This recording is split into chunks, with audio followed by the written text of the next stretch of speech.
ایک بہت اہم اور گہرا سوال ذہن میں آتا ہے جس پر سوچے بنا ہم اس تجزیے کو ختم نہیں کر سکتے۔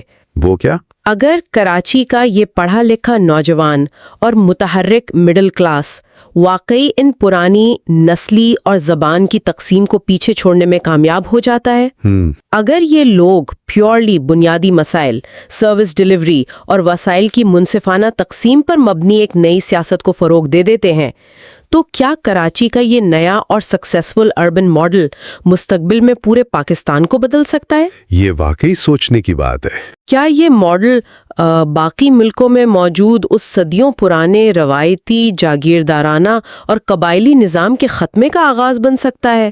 ایک وہی شہر جو اپنے کمپلیکیٹڈ اور سخت سیاسی مزاج کے لیے جانا جاتا تھا، کیا وہی پورے پاکستان کو ایک ماڈرن ایشو بیسڈ سیاست کا راستہ دکھائے گا؟